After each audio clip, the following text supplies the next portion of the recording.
Hey everybody, what is going on? Thank you so much for purchasing this tutorial. So first, before we begin, I want to give a huge shout out to Julio Nicoletti for letting me use his concept for this tutorial. If you haven't followed or seen his work before, I will make sure to go ahead and link that in the video. He is super awesome. He does incredible work, as you can see here. We have his concept pulled up. So go ahead and give him a follow on ArtStation. Go look him up. He does awesome work. So before we get into the sculpting portion of the tutorial, as you can see, I went ahead and I have the block out done of the concept here in the background. So I'm not going to cover a whole lot as far as, what I did for the block out. I do want to talk about it just a little bit because there are some things that do relate to the sculpting process and how I approach the steps before we actually go in and sculpt. So we'll go ahead and talk about that first. When I approach something like this, there are no really big secrets that I have as far as like strategies or tips and tricks for how to model, a sword or something like this. It is simply just, bare bones box modeling at its finest. The whole process of pulling it in a concept. If you don't know how to do that inside of Maya, it's really simple. You just have to go up to View, go to Image Plane, Import Image, and then you select your image. And I actually have it scaled up to, the way that I wanted it to. And then I go ahead and I add it to a layer by, you select the actual concept, and then you can go to layer and do create from selected. That way you can kind of just have this in the background and it's set to reference, so you don't ever have to, accidentally select this. It's just always going to be here on its own layer. So like I said, box modeling at its finest. So what do I mean by that? I mean that I simply just grabbed cubes like this, and I usually will just keep the face at first, just like this. And I simply just go in and start lining everything up, just like this, pulling verts. And this is seriously what I do for the majority of models, especially if I'm given a concept like this, where the majority of the work is pretty much right there in front of me. The only things that I have to figure out are obviously like the profile view. Got to figure out what this thing looks like from the side. But that's pretty easy. If you just have some reference of swords pulled up, you can kind of just guess, what kind of profile you need to do. And I've done enough swords in my time that this is fairly accurate. I don't really stray too far away from designs like this as far as the profile is concerned. So the other thing that I do, if you look at the actual modeling itself, you can see that I've actually been modeling to smooth, which means that when I import this into ZBrush, what I'll be doing is I'm going to be subdividing this. I'm not just going to jump straight into like decimating something like this, because I have edges that I want to protect. Because if you can see all of these edges here and all of these here, like these are obviously, my mesh is on the smooth preview right now. It's not actually smooth. So taking a look at it like this without any smoothing on, you can see that I have supporting edge loops going for all of these edges, because I actually, I want to preserve those edges. So this is what's going to be the case for a lot of this model, because a lot of these pieces are fairly intricate and there's a lot of angles and smoothing going on here that I really want to preserve. So even taking a look at this piece here, I don't actually know what the technical name for it is, but looking at this piece here, you can see, it looks really complicated. It kind of is, but again, approaching something like this is literally started just like this. I think this piece is pretty good to show off. Up here we have the create polygon faces, and this is literally what I did. No joke. Just going through here and just kind of clicking and sizing up where I want all of my points to be, hitting enter, and then connecting all of these verts up. But I'm not going to go too far into anything else.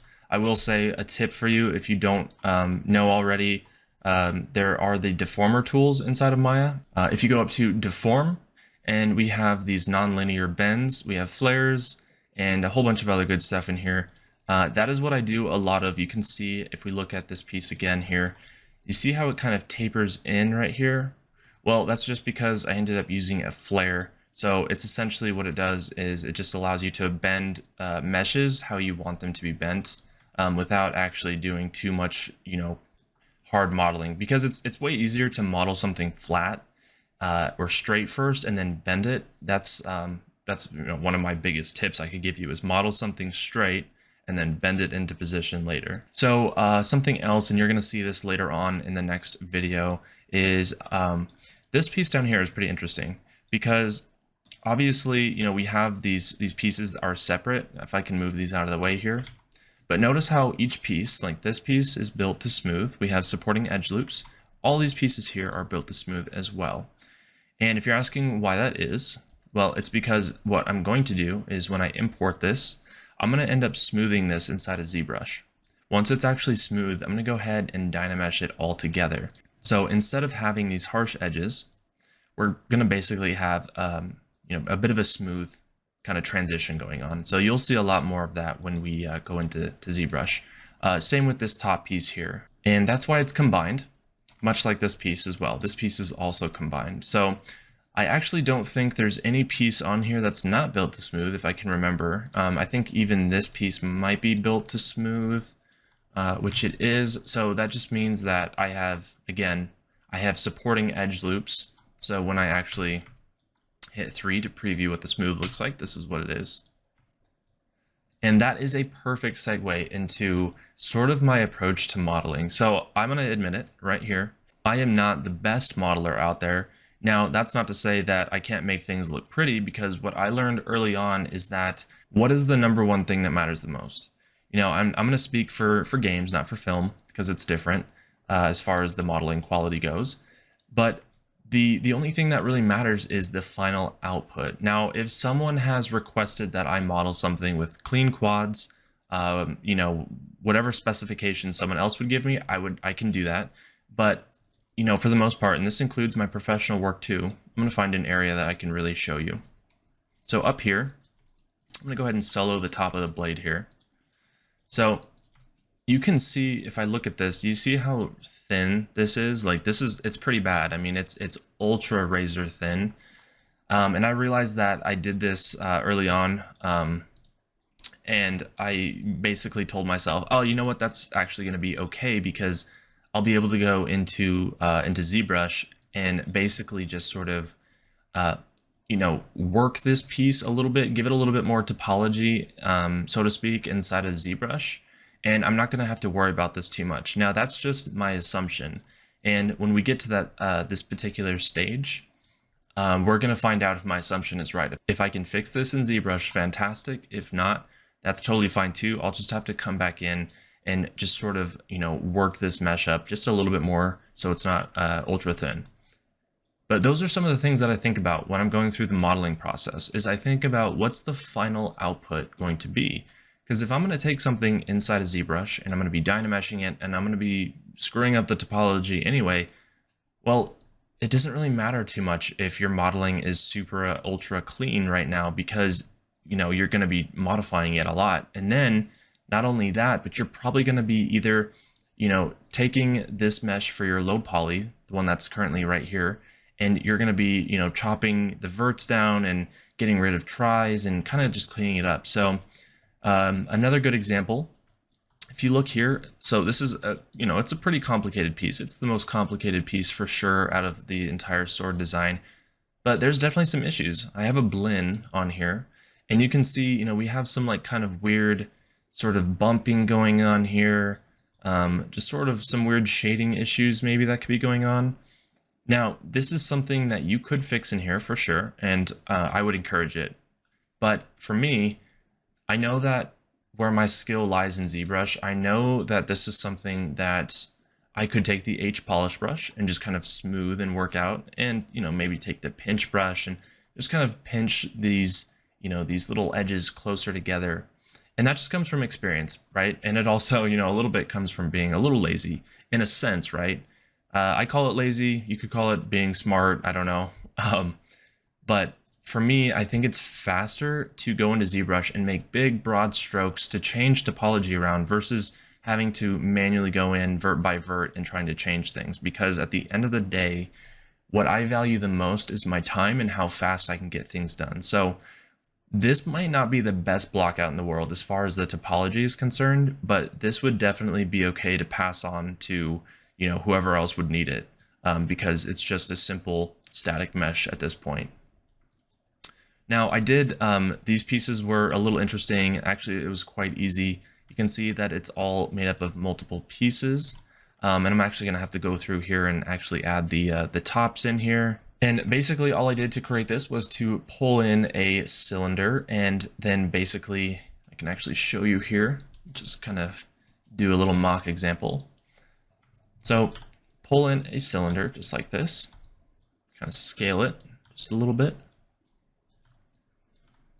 Okay, now according to the concepts, like where all of these little lines kind of overlap, because I would assume that this leather handle is probably like wrapped around it or something similar to that. I actually see this a lot. I see a lot of leather handles. So if I wanted to actually go through here and kind of match this, I'm going to take the multi-cut tool, and I'm just going to go through and slice where I see all of these lines here. I'm just going to kind of be quick about this. It doesn't need to be perfect.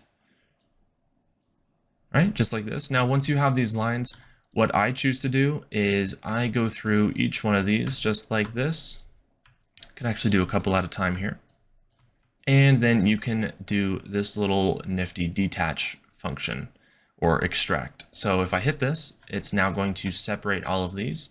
And now you have little sizable chunks that you can now work with and, you know, add bevels, add extra edge loops, and start sort of modeling it into place. So that's how I decided to approach that handle. But that is essentially what I did with all of this. You can see that with this piece, again, this is another great example as, you know, a piece that, you know, it's not the prettiest. My old modeling instructor in college would not be happy if he saw this result from me. But this is just always how I've sort of modeled, where it's like, I don't really care too much how perfect this looks right now, because it's not going to be the final result. And we're going to be able to change this and make it really, really nice and shiny and crisp inside a ZBrush. So just keep that in mind. I'm not trying to encourage you to be bad modelers by any means, but just note that you can make a lot of changes in ZBrush. Okay, so that kind of wraps up pretty much everything that I want to talk about as far as the modeling goes. As far as like the different materials, if you're curious, I think it's always helpful to open up your Hypershade and make a few different colored materials and just kind of assign them where you think, you know, that they're going to be that match the actual concept, because it'll start to help you visualize everything a little bit. It certainly helps me. And personally, I hate staring at the default material that Maya gives, that depressing gray color. I think adding a little bit of color is always a really good way to just visualize everything. So now the last thing that I want to go over, and this is actually probably one of the more useful tricks that I have for you. So you'll notice that even though all these pieces are actually separate, I've gone ahead and combined them anyway. And the reason I do that, and I've gone over this in my other tutorial, my stylized prop tutorial. So the reason that I do this is because it's a lot easier to combine stuff in Maya and then send it into ZBrush and then subdivide it, versus if you just kind of brought everything as separate pieces inside of ZBrush, well, you're going to have a lot of pieces to deal with inside of ZBrush. And, you know, honestly, merging them together in there, it takes a little bit longer and it's not as convenient. So you can see I actually missed these pieces, so it's perfect. I'll just combine this.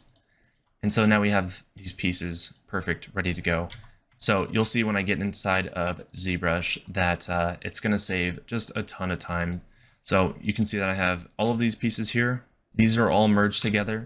So I can just easily go through all these pieces and just subdivide them and then do an auto groups and then, you know, go from there. But I will cover that more when we actually get inside the software. But just note that that is my approach. I do like combining similar pieces together. I think it just saves you a ton of time. Okay, so with that said, let's go ahead and we will head into ZBrush and get sculpting.